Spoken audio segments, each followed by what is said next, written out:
अस्सलाम वालेकुम नाज़रीन, welcome to the show economy in focus. मैं हूं आपकी मेज़बान नताशा। नाज़रीन, सबसे पहले बात करेंगे आज की प्राइम मिनिस्टर साहब की न्यूज़ के हवाले से। हम देख रहे हैं एफबीआर का अगेन जो पर वीक एक इजलास देखा जाता है, जायज़ा इजलास, वो मुनक्किद हुआ और उसके अंदर जो रिफॉर्म्स हैं उसके हवाले से वाकई वाज़े जो रिजल्ट्स आए हैं उसके ऊपर गौर किया गया। हमने देखा इस साल का यानी कि 2024 एंड 2025 का अगर थोड़ा सा टैक्स रिफॉर्म्स का एरिया निकाले तो इस 2025 के बजट के अंदर हमने ये देखा था चीज़ें रिफॉर्म्स की तरफ आई थी और 10 सालों के बाद 45% से ज़्यादा इजाफा हुआ। ये चीज़ें बेहतरी की तरफ हैं। एफबीआर की कलेक्शन के हवाले से या एफबीआर की कारकर्दगी देखी जाए या रिफॉर्म्स के बाद जो एक रिजल्ट्स हैं, पर्क्स हैं, उनकी बात की जाए तो federal revenue to GDP ratio के अंदर तकरीबन 11.3% जो है ना ये रहा करीब इसके, जबकि पिछले साल जो है वो इससे कम था। तो यहाँ भी चीज़ें बेटरमेंट की तरफ आई हैं।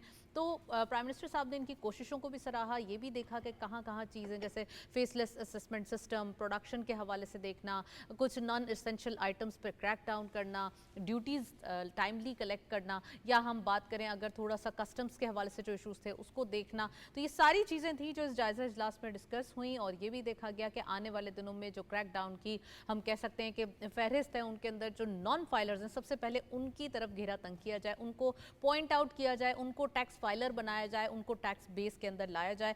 आज इसके हवाले से डिटेल डिस्कशन करेंगे और साथ साथ हम देख रहे हैं कि जहां टैक्स कलेक्शन के ऊपर या टैक्स ड्यूटीज़ के ऊपर काम हो रहा है, वहीं पाकिस्तान का जो एक ट्रेड के हवाले से बढ़ाने की जो कोशिशें हैं वो जारी हैं। तो पाकिस्तान का जो एक वफाकी हम कह सकते हैं एक तिजारती वफ्द है वो मुआहदे के लिए अमेरिका पहुंच चुका है और साथ साथ इस ट्रेड के हवाले से एग्रीमेंट्स ज़रूरी हैं। पाकिस्तान के टैरिफ्स के अंदर काफ़ी सारे दिनों से हम देख रहे हैं कि निगोसिएशंस स्टार्ट हो चुकी थी। फाइनेंस मिनिस्टर साहब भी काफ़ी वर्चुअल मीटिंग्स भी जो है वो कर चुके थे। अब यहाँ पर यह भी देखा जा रहा है कि पाकिस्तान एंड अमेरिका जो रिलेशनशिप है उसके अंदर जितनी ज़्यादा वसअत होगी, जितनी ज़्यादा हमारी ट्रेड बढ़ेगी, उतना ही फ़ायदा जो है वो हमें पाकिस्तान की मार्केट को, पाकिस्तान के एक्सपोर्टर्स को और पाकिस्तान की बिजनेस कम्युनिटी को होगा। आज इसके हवाले से भी बात करेंगे। करेंसी डीलर्स के हवाले से भी आपको न्यूज़ देना ज़रूरी है। Currency dealers are very optimistic कि वो चाहते हैं कि नेक्स्ट ईयर का जो टारगेट हो वो डबल हो जाए, यानी कि माली साल 2026 में जो रेमिटेंसेस हैं उनको डबल किया जाए। और ये हो सकता है, पॉसिबिलिटी है, क्योंकि पाकिस्तान जो ओवरसीज़ पाकिस्तानीज़ हैं वो ऑफिशियल चैनल से जब अपना अमाउंट भेज रहे हैं तो उसके आपको अमाउंट ऑलरेडी पता है कि पर मंथ $3 बिलियन से भी ज़्यादा आगे निकलता हुआ दिखाई दे रहा है। तो आज इसके बारे से ही बात करेंगे और हम देख रहे हैं one of the apex body SIFC जिसकी कोशिशें वाज़े तौर पे दिखाई दे रही हैं। SIFC के रिजल्ट्स, SIFC के जो एफर्ट्स हैं वो किसी से ढके छुपे नहीं हैं। तो इसके हवाले से बात करेंगे। ये दूसरा साल है और हम देख रहे हैं इसमें इंडस्ट्रीज़ के हवाले से, अगर हम बात करें सियाहत के हवाले से, और अगर बात की जाए निजकारी यानी प्राइवेटाइजेशन के हवाले से, तो बहुत सारी चीज़ें हैं जिनमें नुमाया कामयाबियाँ भी हैं और साथ साथ इसमें मज़ीद काम होना बाकी है, क्योंकि टूरिज्म में कहते हैं ना ये अभी अनटैप्ड मार्केट है पाकिस्तान के लिए। इसमें बहुत सारी चीज़ें हैं जो अभी टैप करना बाकी है। आज हम ये डिस्कस करेंगे। साथ साथ हुकूमत की नई शिपिंग लाइंस एंड जो गल्फ कंट्रीज़ हैं उनके लिए फेरी सर्विस का ऐलान किया गया है। ये पाकिस्तान के लिए एक गेम चेंजर साबित होगा। इससे पाकिस्तान की किटी में एक अच्छे पैसे भी कलेक्ट होंगे और जो पाकिस्तान का एक हम कह सकते हैं बिल जनरेट हो रहा था वो भी जो है वो इससे काफ़ी हद तक कम हो सकेगा। आज इसके हवाले से डिटेल बात करेंगे। रिपोर्ट देखते चलते हैं। ये हमारे लिए SIFC की कोशिशों को वाज़े तौर पे इसकी कामयाबियां हैं वो कलेक्ट करते हुए दिखाई देगी। रिपोर्ट देखें, फिर वापस आते हैं, प्रोग्राम का बाकायदा आगाज़ करते हैं।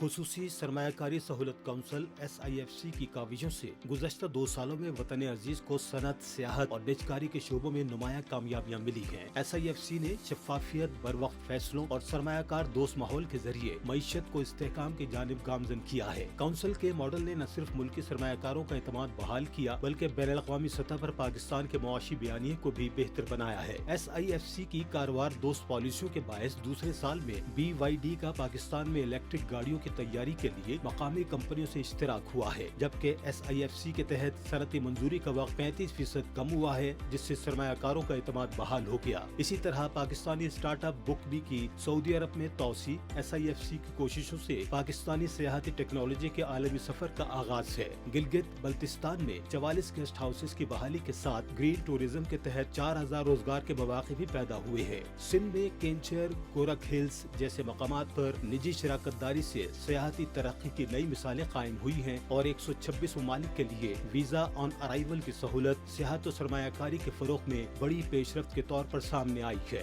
SIFC के 2 साल के दौरान PIA की निजकारी में 7 बैनुल-अक़वामी कंपनियों की दिलचस्पी, सर्विसेज में बेहतरी और आमदनी में इजाफा रिकॉर्ड हुआ है। इस्लामाबाद, कराची और लाहौर एयरपोर्ट्स की आउटसोर्सिंग की तैयारी, आलमी मेयार की सर्विसेज की जानिब पेशरफ्त का सिलसिला भी इन्हीं कामयाबियों की कड़ी है।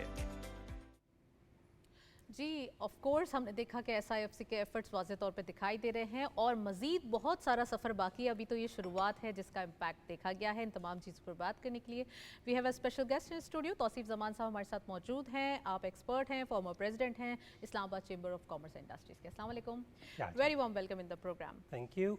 तौसीफ साहब, सबसे पहले मैं SIFC के हवाले से ही बात करना चाहूँगी। एफर्ट्स वाज़े तौर पे भी दिखाई दे रही हैं और मज़ीद काम होता हुआ भी दिखाई दे रहा है, यानी कि अभी एक बहुत लंबा सफ़र है जो बाकी है।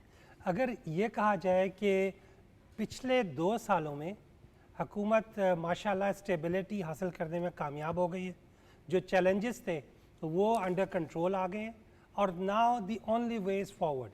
जो इसमें सबसे अहम मैं क्रेडिट हुकूमत को दूंगा कि आवाम का और हुकूमत का एतमाद साजी का जो एक शराकत दारी थी वो अल्हम्दुलिल्लाह कायम हो गई है। सो जो इन्वेस्टर्स हैं वो हुकूमत पे ट्रस्ट कर रहे हैं। जो हुकूमत ने जो सरमायाकार थे, जो चैम्बर्स के रिप्रेजेंटेटिव्स थे, जो लीडर्स थे, बिजनेस लीडर्स थे, जो पाकिस्तानी आवाम थी, उनको सुनवाई दी और वो छोटे छोटे बॉटलनेक्स जो थे, जो कि बिला वजह जिससे चीज़ें बहुत बड़ी पेंडेंसी में जा रही थी, उन्हें एड्रेस किया। जिस तरह अभी आपने फरमाया कि ये फेरी सर्विस शुरू हो रही है UAE के साथ। पाकिस्तान $8 अरब साल के पाकिस्तान $8 अरब साल के जो शिपिंग लाइंस को हम पे करते थे कि पाकिस्तान से अशिया लेके आ और जा सके, जबकि इसकी अपनी लाइंस को इस्टेब्लिश करने के लिए PNSC को $4 अरब से ज़्यादा नहीं चाहिए थे।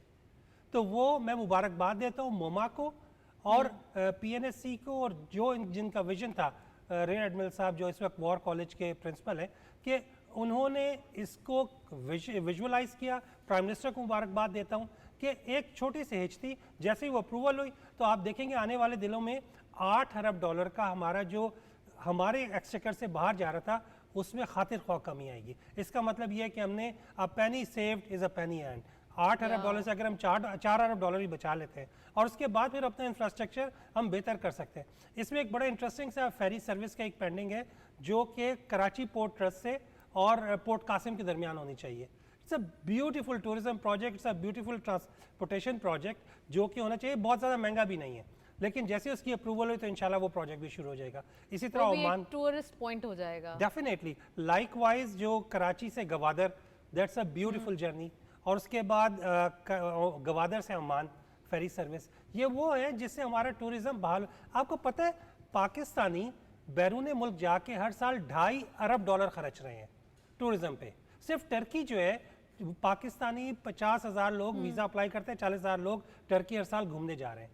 और जब हम वहाँ जाके $2.5 अरब खर्च सकते हैं तो पाकिस्तान में क्यों नहीं खर्च सकते? उसकी वजह क्या थी कि इंफ्रास्ट्रक्चर के इश्यूज़, परमिशंस के इश्यूज़, अप्रूवल के इश्यूज़। अच्छा, अभी जो टूरिज्म के हवाले से जो है वो एक इजलास हुआ था कल या परसों के दिन, if I am not mistaken, तो उसमें भी कुछ चीज़ें टैप की गई थी कि ये क्यों नहीं हो रहा। तो मे बी ये जो एक इनिशिएटिव है वो उसकी एक जो है कड़ी है, आप समझते हैं? बिल्कुल, जो प्रेजेंटेशन है ये हमारे भाई, हमारे दोस्त सरदार यासर ने प्रेजेंटेशन दी टूरिज्म पे, रियल एस्टेट डेवलपमेंट पे।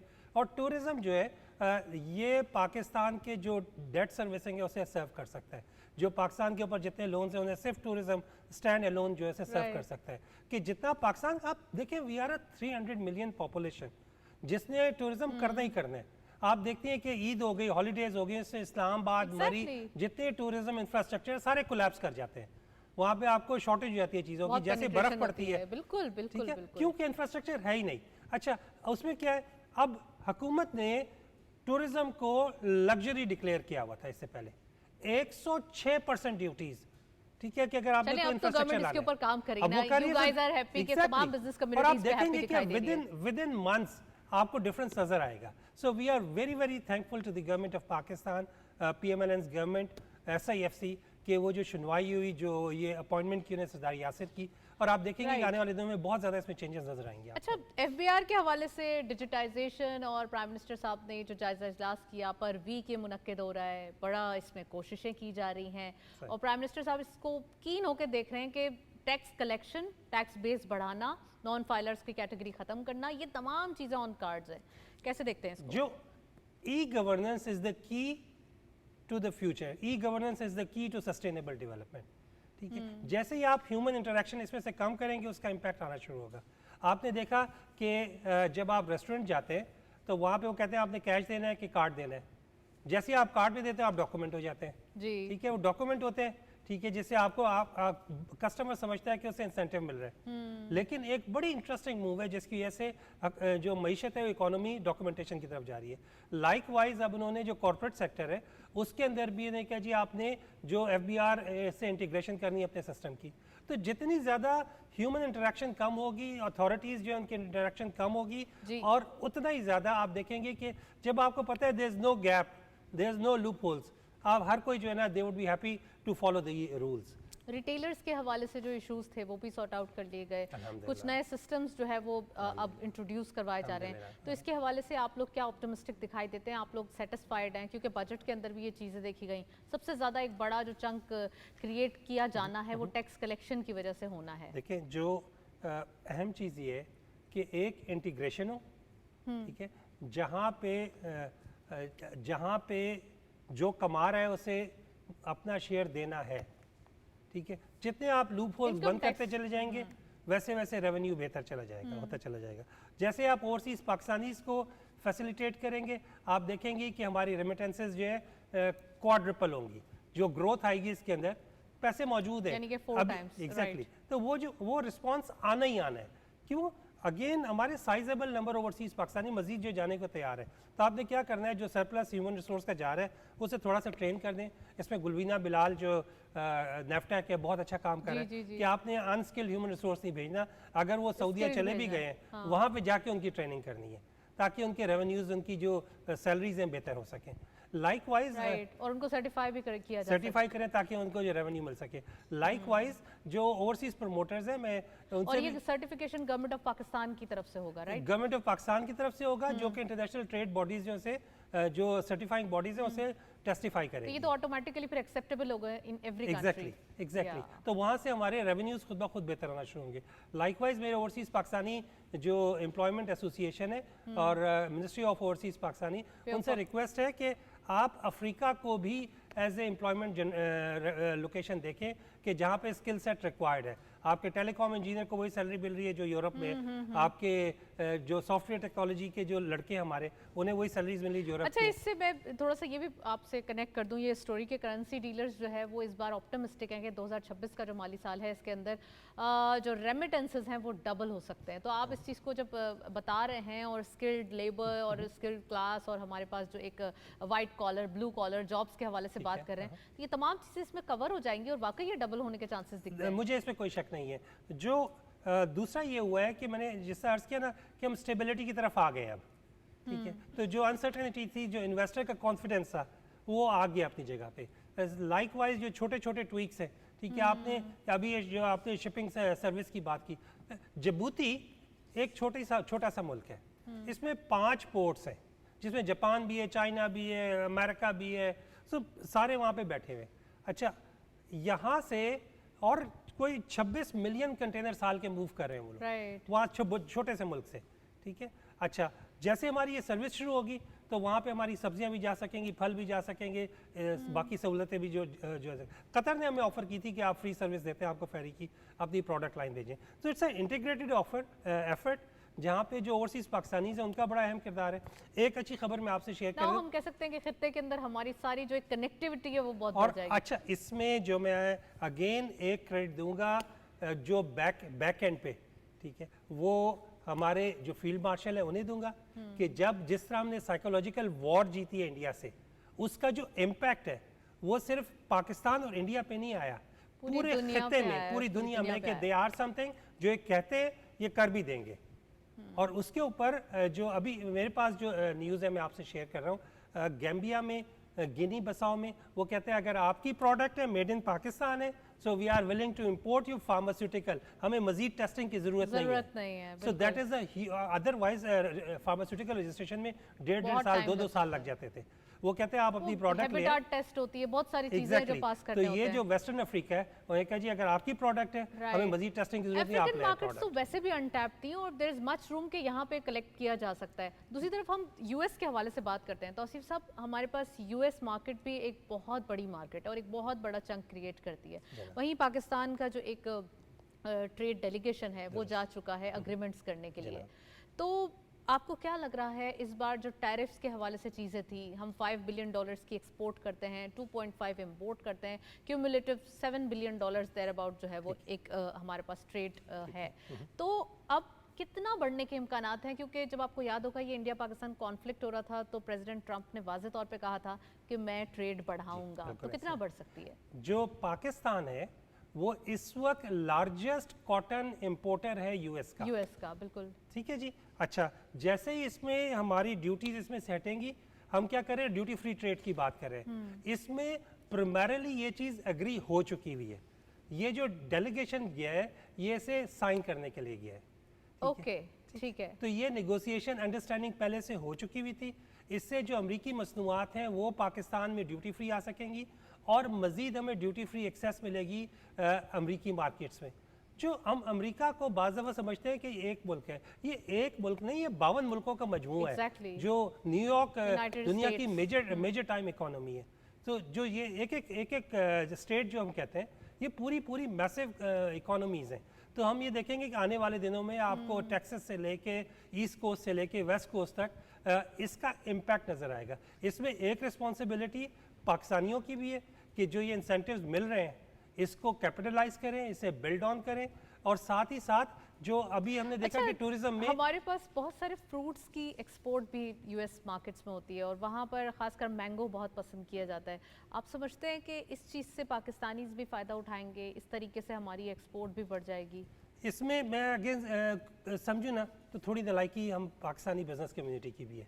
हुकूमत पाकिस्तान ने इंसेंटिव दिया हुआ है कंट्रोल्ड एटमॉस्फेयर कोल्ड स्टोर्स लगाने का, जो basically farm to fork, it's a allocated dedicated value chain, कि जहाँ पे आपने हर चीज़ का थोड़ा सा ख्याल रख लेना है।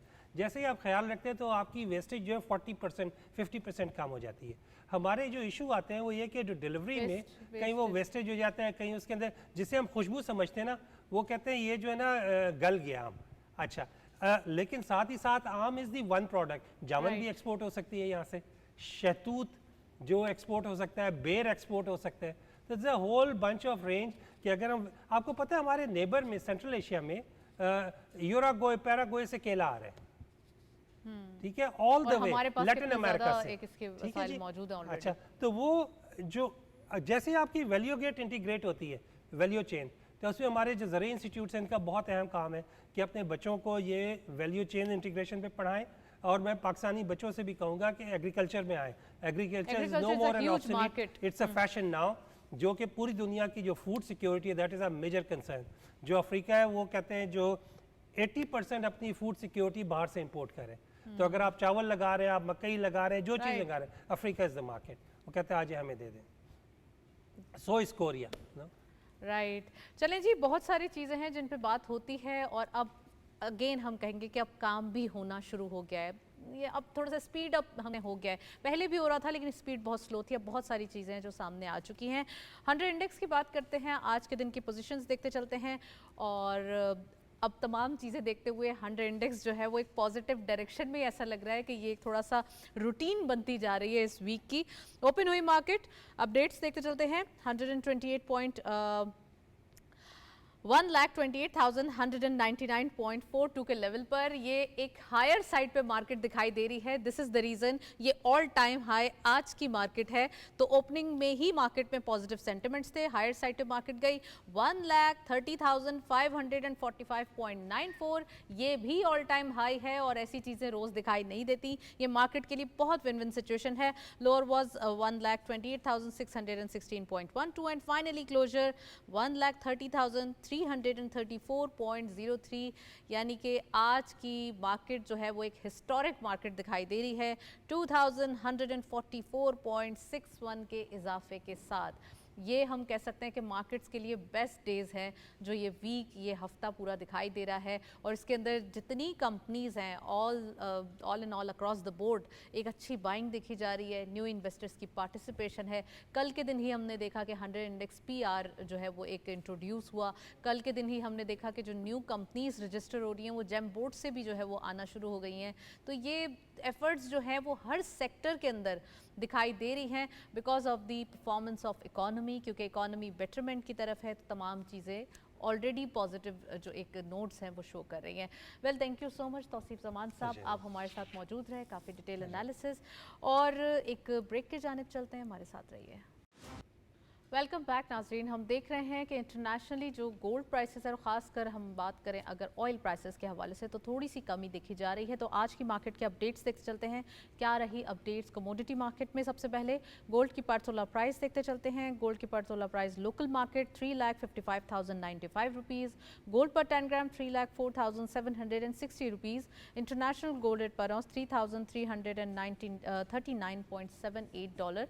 ये इंटरनेशनल मार्केट के रेट्स हैं जो आज दिखाई दे रहे हैं। और आज की मार्केट में थोड़ा सा एक अपवर्ड ट्रेंड गोल्ड के हवाले से देखा जा रहा है, जो कि यकीनन लोकल मार्केट पे भी पास ऑन होगा एक दो दिन में।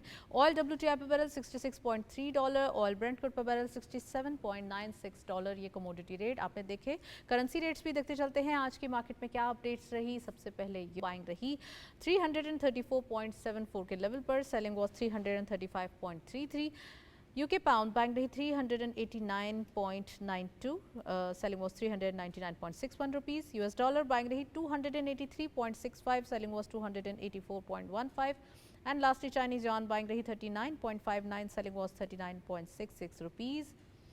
नेक्स्टली GCC करेंसी अपडेट्स भी हमारे पास मौजूद हैं, वो भी देखते चलते हैं। सऊदी रियाल सबसे पहले बाइंग रही 75.64 रुपीज़, सेलिंग वॉज 75.77। UAE दरहम बाइंग एट 77.78, सेलिंग वॉज 77.91।